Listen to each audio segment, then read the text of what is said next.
નમસ્તે વિદ્યાર્થી મિત્રો, ધોરણ 6 વિષય હિન્દી. વિદ્યાર્થી મિત્રો, આજે આપણે આઈડિયલમાંથી અભ્યાસ કરીશું. તો દરેક વિદ્યાર્થી આઈડિયલ અને સાથે પેન રાખે. પાઠ 3નો આપણે અભ્યાસ કરીશું આઈડિયલમાંથી. તો દરેક વિદ્યાર્થી આઈડિયલમાં પાઠ 3 ખોલીને તૈયાર રાખે. વિદ્યાર્થી મિત્રો, પેજ નંબર 16, પાઠ 3 સમજદાર નન્હી. આપણે પાઠ્યમાંથી આ પાઠ પૂરો કરેલો. હવે આપણે આઈડિયલમાં તેનો અભ્યાસ કરીશું. प्रश्न नंबर 1 है कि निम्नलिखित प्रत्येक प्रश्न के उत्तर के लिए दिए गए विकल्पों में से सही विकल्प चुनकर लिखिए. पहलो प्रश्न है, नन्ही कौन थी? अहीं 4 ऑप्शन आपेला है, लड़की, बतख, गिलहरी के गुड़िया. तो अहीं जवाब शुं आवशे विद्यार्थी मित्रों? तमने आवड़तो ज हशे, तमे पाठ्यमां तेनो अभ्यास करेलो छे એટલે અહીં જવાબ આવશે બી. ત્યાર પછી બીજો વિકલ્પ છે, किसने डंक न मारने का वचन दिया? बिच्छू, मकोड़ा, सांप कि इनमें से कोई नहीं. શું જવાબ આવશે વિદ્યાર્થી મિત્રો? તો જવાબ આવશે એ, बिच्छू. તો અહીં બીજા વિકલ્પમાં તમારે એ લખવાનું. ત્યાર પછી, कौन प्रसन्न होकर थिरकने लगा? बिच्छू, नन्ही की माँ, नन्ही के बतख. तो अहीं जवाब आवशे नन्ही, सी. त्यार पछी चौथुं छे, बिच्छू ने नन्ही से प्रार्थना की. मुझे मार डालो, मुझे धक्का मारो, मुझे बचा लो, मुझे छोड़ दो. શું પ્રાર્થના કરી હતી? તો અહીં જવાબ આવશે मुझे बचा लो, सी जवाब. त्यार पछी पांचमो, नन्ही ने बिच्छू को बचाया क्योंकि उसने एक बार नन्ही को बचाया था, उसे बिच्छू पर दया आई, बिच्छू अभी छोटा था कि बिच्छू उसका दोस्त था. नन्ही ने बिच्छू को बचाया क्योंकि उसे बिच्छू पर दया आ गई. એટલે અહીં જવાબ આવશે બી. ત્યાર પછી, बिच्छू गिड़गिड़ा कर बोला, मुझे बचा लो, मुझ पर दया करो, मुझे सांस लेने दो कि मुझे छोड़ दो. तो अहीं शुं जवाब आवशे? तो अहीं पण जवाब आवशे मुझ पर दया करो. त्यार पछी 7, बिच्छू ने कहा अब वो किसी को डंक नहीं मारेगा, परेशान नहीं करेगा, मारेगा नहीं कि गाली नहीं देगा. तो ही जवाब शू आवशे? अब किसी को डंक नहीं मारेगा. એટલે ही जवाब आवशे ए. त्यार पछी प्रश्न 2, रिक्त स्थानों की पूर्ति कीजिए. विद्यार्थी मित्रों, तमारे आइडियल में पेन थी लखवानुं छे, पेन्सिल थी लखवानुं नहीं. पहली खाली जगह, कुछ दिन बाद बिच्छू के प्राण पुनः खाली जगह में पड़ गए. तो जवाब आवशे संकट. तो अहीं तमारे लखवानुं छे संकट. त्यार पछी, बिच्छू खाली जगह में फंसा है.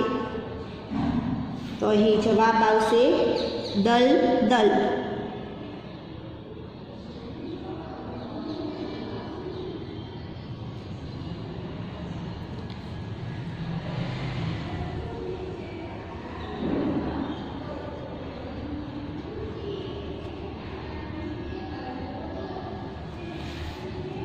त्यार पछी त्रीजी खाली जगह है, बिच्छू को खाली जगह सूझी. बिच्छू को खाली जगह सूझी. तो अहीं जवाब आवशे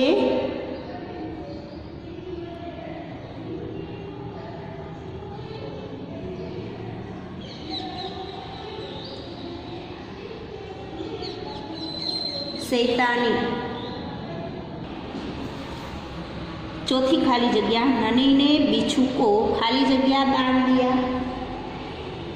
तो जवाब आवशे दोबारा जीवन.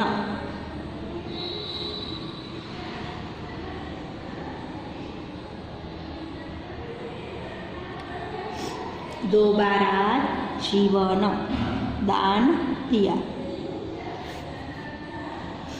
त्यार पछी प्रश्न नंबर 3, सही वाक्य के सामने और गलत वाक्य के सामने का निशान लगाइए। भाई खरा खोटानी निशानी करवानी छे। तेमां पहेलुं छे नन्ही शर्म से पानी पानी हो गई, तो आ वाक्य केवुं छे? खोटुं। त्यार पछी बीजुं वाक्य, बिच्छू ने नन्ही को डंक मारा, आ वाक्य केवुं छे? साचुं। नन्ही खुश होकर तालाब में चल दी, तो आ वाक्य केवुं छे? खोटुं। ए नदी में जाय छे। भलाई करना नन्ही का स्वभाव है, आ वाक्य केवुं छे? साचुं।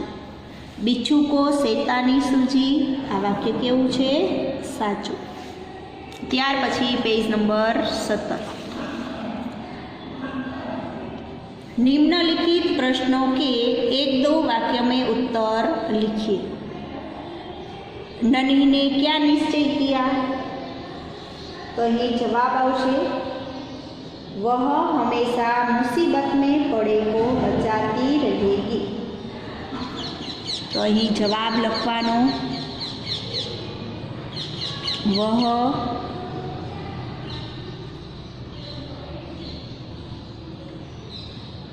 हमेशा मुसीबत में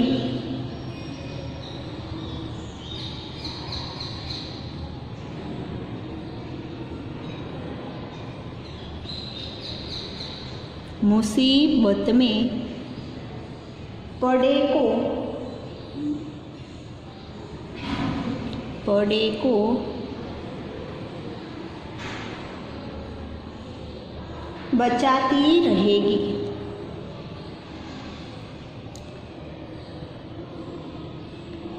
बचाती रहेगी।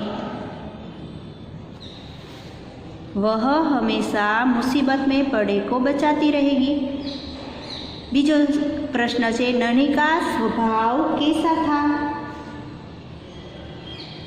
तो अहीं लखवानुं नन्ही का स्वभाव कैसा था? अच्छा था।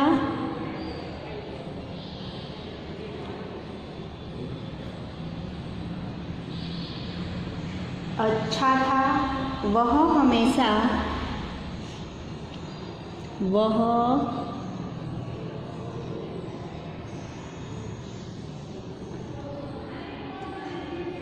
हमेशा दूसरों की मदद करती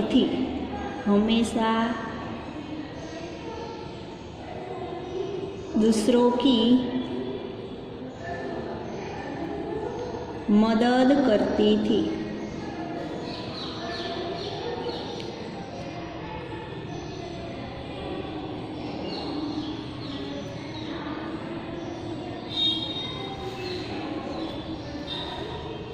यार पछी त्रीजो प्रश्न, बतख का नाम क्या है? तो अहीं शुं जवाब आवशे? बतख का नाम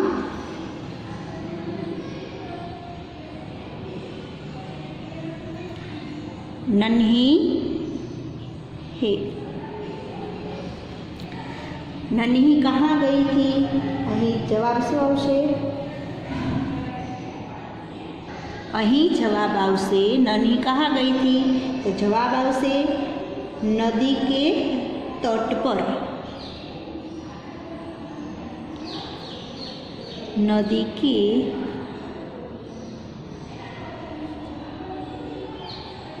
तट पर गई थी। त्यार पछी बिच्छू की कौन सी आदत थी? डंक मारने की आदत थी। जवाब शुं आवशे?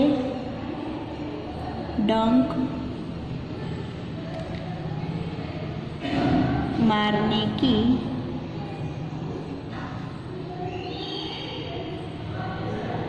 आदत थी। नन्ही ने क्या सोचकर दूसरी बार बिच्छू को बचाया?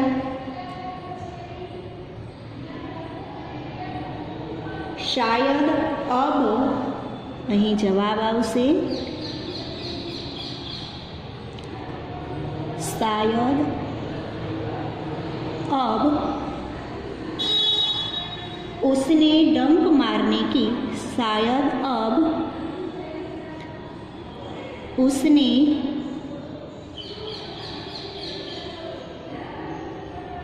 डंक मारने की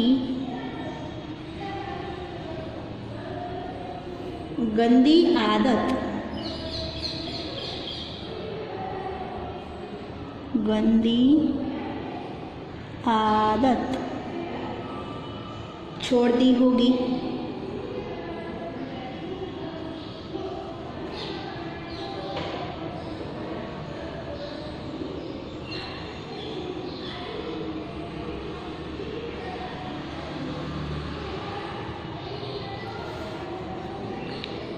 शायद अब उसने डंक मारने की गंदी आदत छोड़ दी होगी। ત્યાર પછી પ્રશ્ન નંબર 5, निम्नलिखित प्रश्न के उत्तर लिखिए। એમાં પહેલું છે नन्ही ने अपने स्वभाव के बारे में क्या कहा, तो તેનો જવાબ આપેલો છે। नन्ही ने अपने स्वभाव के बारे में कहा कि भलाई करना मेरा स्वभाव है, मैं तुमसे बदला लेने के लिए अपनी अच्छी आदत क्यों छोड़ दूँ, मेरा काम बचाना है, मैं मुसीबत में पड़े को बार बार बचाती रहूँगी।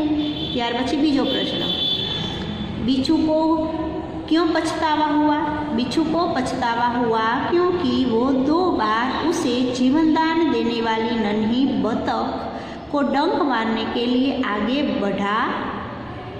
बढ़ रहा था। इस बार उसे अपनी गलती समझ में आई थी। क्या करूं, डंक मारना मेरा स्वभाव है। यह बात किसने किसको कही, क्यों, तो यह बात बिच्छू ने नन्ही को कही क्योंकि वह अपनी आदत का गुलाम था। दूसरों को डंक मारने की उससे आदत हो गई थी।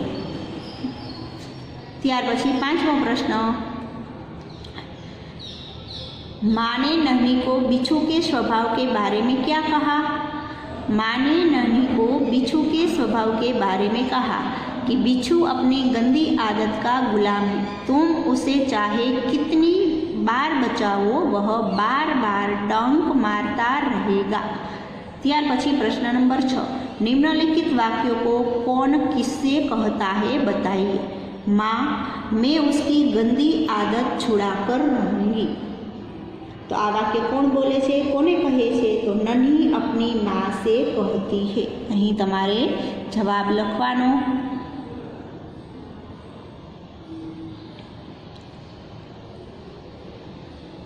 नन्ही अपनी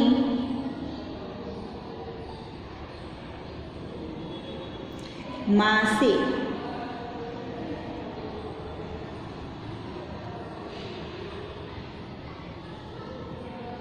कहती है।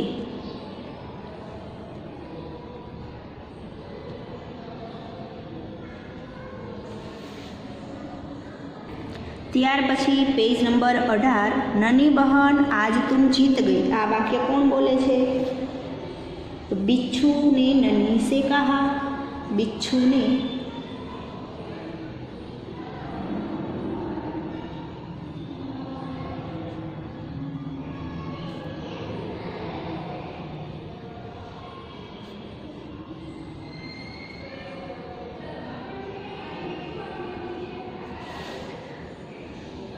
ત્યાર પછી तुम यह गंदी आदत छोड़ दो, नहीं तो मुसीबत में कोई तुम्हारी मदद नहीं करेगा। आ वाक्य कौन बोले छे, नन्ही ने बिच्छू से कहा।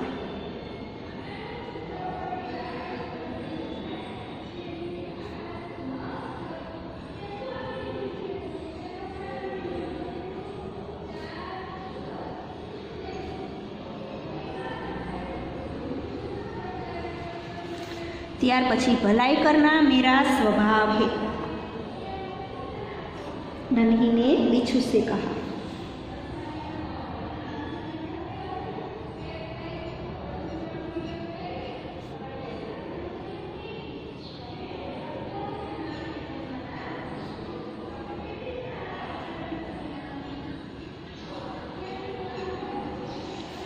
मैं वचन देता हूँ कि अब मैं किसी निर्दोष जीव को डंक नहीं मारूंगा। बिच्छू ने नन्ही से।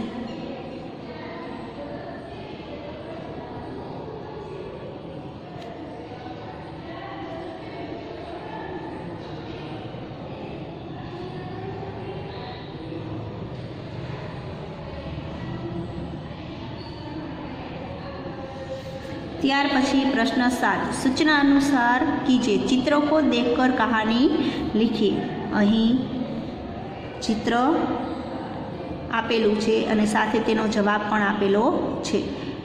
तो तमारे पण पाठ आइडियल में साथे वांचवानुं छे कि किसी जंगल में बरगद का एक पेड़ था। उस पर एक कबूतर रहता था। पेड़ के पास एक नदी बहती थी। एक दिन नदी के किनारे एक चींटी कहीं जा रही थी। वह नदी के तेज बहाव के कारण नदी में जा गिरी। वह बहुत कोशिश करने के बाद भी नदी में बहती ही जा रही थी। त्यार पछी पेज नंबर 19 पर कबूतर की नज़र उस चींटी पर पड़ी। कबूतर ने चींटी को बचाने की ठान ली। उसने एक सूखा पत्ता चोंच में उठाया और चींटी के पास जाकर रख दिया। चींटी ने तुरंत उस पत्ते को पकड़ लिया और उस पर चढ़ गई। कबूतर धीरे धीरे उसे किनारे ले आया। चींटी ने कबूतर को धन्यवाद दिया और अपने बिल में चली गई। कुछ दिन बाद की बात है। चींटी कुछ खाना ढूंढ रही थी। उसी समय उसकी नज़र पेड़ के पीछे छुपकर निशाना लगा रहे शिकारी पर पड़ी। उसने देखा कि शिकारी उसी कबूतर पर निशाना साधने की तैयारी कर रहा है जिसने उसकी मदद की थी। चींटी तुरंत शिकारी के पास गई और उसके पैर को जोर से काटा। शिकारी छटपटाया और उसका निशाना चूक गया। उसके हाथ से तीर गिर गया। आवाज़ सुनते ही कबूतर शिकारी को देखकर तुरंत वहाँ से उड़ गया। उसने भी चींटी को धन्यवाद दिया। उस दिन के बाद से वे दोनों अच्छे मित्र बन गए। त्यार पछीनो अभ्यास छे ए हवे आपणे आवता विडियोमां करीशुं। अस्तु। जय हिंद। वंदे मातरम।